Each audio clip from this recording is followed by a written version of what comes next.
ಜನವಂತರು ಇದ್ರು ಕೂಡ ಯಾರೋ ತಮ್ಮ ತಂದೆ ತಾಯಿಗಳಿಗೆ ಕಾಶಿ ರಾಮೇಶ್ವರ ತೋರಿಸಲಾರದಂತವರು ಇದ್ದೇವೋ ಅಂಥದ್ರೊಳಗ ಅಪರೂಪದ ವ್ಯಕ್ತಿಗಳು ನಮ್ಮ ನಾಡಿನಲ್ಲಿ ಇವತ್ತು ನಮಗೆ ಸಿಕ್ಕಿದ್ದಾರಂದ್ರೆ ಅದೊಂದು ಹೆಮ್ಮೆಯ ಸಂಗತಿ.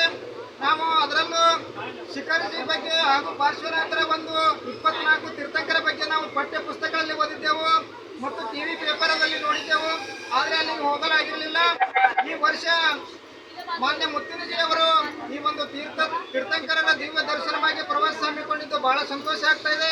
ಇಂಥ ಪ್ರವಾಸಗಳನ್ನು ಹಮ್ಮಿಕೊಳ್ಳುವಂತ ಭಾಗ್ಯ ನಾಡಿನ ಅನೇಕ ಮಾನ್ಯರಿಗೆ ಸಿಗಲಿ ಮತ್ತು ಬಾಹುಬಲಿಯನ್ನು ಮುತ್ತಿನಜಿಯವರ ಒಂದು ಹೀಗೆ ಕೀರ್ತಿ ಪದಕ್ಕೆ ಜಗತ್ತಿನಾದ್ಯಂತ ಬೆಳೆಯಲಿ. ನಮ್ಮಂತ ಬಡವರ ಮಕ್ಕಳ ಮೇಲೆ, ಕವಿಗಳ ಮೇಲೆ, ಸಾಹಿತಿಗಳ ಮೇಲೆ ಅವರ ಕೃಪಾ ಆಶೀರ್ವಾದ ಇರಲಿ ಅಂತ ಕೇಳಿಕೊಳ್ಳುತ್ತಾ, ಅನ್ನದಾತನ ಮೇಲೆ ಇರಲಿ ಎಲ್ಲರ ಪ್ರೀತಿ.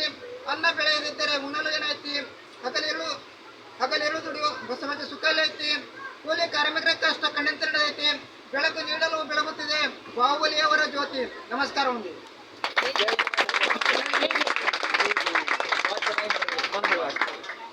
ಚೆನ್ನಾಗಿ ಹೇಳಿದ್ರಿ.